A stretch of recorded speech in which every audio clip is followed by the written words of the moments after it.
Ghatail sub registrar কার্যালয়ে এখানে জমি নিবন্ধনের দলিলগুলো ভলিউমে লিপিবদ্ধ করার কাজ করেন নকল নবিশরা। প্রতিদিন রেজিস্ট্রার অফিসের সহকারী দলিল লিপিবদ্ধ করার জন্য নকল নবিশদের কাজ বন্টন করে দেন। কাজ শেষে যার যার ডায়েরিতে কাজ লিপিবদ্ধ করে মাস শেষে বিল উত্তোলন করেন তারা। তবে রেজিস্ট্রার অফিসের 10 জন নকল নবিশ যে বিল উত্তোলন করেছেন সেই একই কাজ আরেক নকল নবিশ রাজিয়া আক্তার তার ডায়েরিতে লিখে সরকারি টাকা উত্তোলন করেছেন, এমন অভিযোগ অন্য নকল নবিশদের।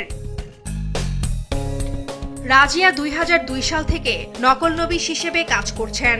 সম্প্রতি দলিল নম্বর যাচাই করতে গিয়ে বের হয়ে আসে এমন তথ্য। এতে ক্ষুব্ধ অফিসের অন্যান্যরা।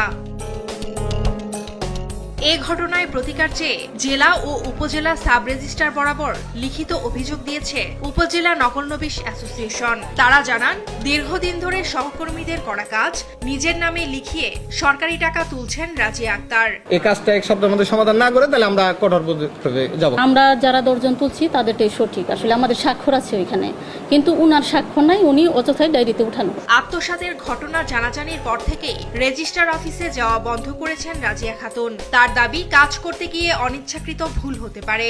এই সিসি নাম্বারে আনতে পারে যে নকলকারী কে, তাহলে বোঝা যাবে যে আসলে ভুলটা কে করছে। এখন তো আমি বুঝতেছি না, আমি আলাদা যেদিন নকল লিখি আমি আলাদা ডায়েরি করে রাখি। কয়েক বছরের কাজের হিসাব বের করা হলে সেখানেও অনিয়মের প্রমাণ পাওয়া গেছে বলে দাবি ঘাটাইল রেজিস্ট্রার অফিসের অফিস সহকারীর। রেজিস্টার করলে এইগুলো যাচাই করলে দেখা যাবে যে আরো কারো অনিয়ম আছে কিনা। যতটুকু দেখা হয়েছে ততটুকু মনে করেন যে অনিয়মের মধ্যেই দেখা গেছে, অন্য কারো দেখা যায় না। সরকারি টাকা আত্মসাৎ হলে তদন্ত করে টাকা ফেরত নিয়ে কোষাগারে জমা দেওয়ার কথা জানান ঊর্ধ্বতন কর্তৃপক্ষ। উনি তো এটা করতে পারেন না, তো যেটা হয়েছে এটা অবশ্যই তদন্ত সাপেক্ষে এটার ব্যবস্থা গ্রহণ করা হবে। যদি আত্মসাৎ হয় সে টাকা জমা দিবে, জমা দেওয়ার পর তারপর হইলো তাকে ডিপার্টমেন্টে রাখবো না বিদায় দেবো, সেটা হলো পরে হিসাব করবো যে কয় টাকা এরকম হয়েছে। রাজিয়া খাতুনকে শাস্তির আওতায় না আনা হলে কর্মবিরতিতে যাওয়ার ঘোষণা দিয়েছে উপজেলা নকল নবিশ association. Farzana Afroz Tumpa, news desk, Desh TV.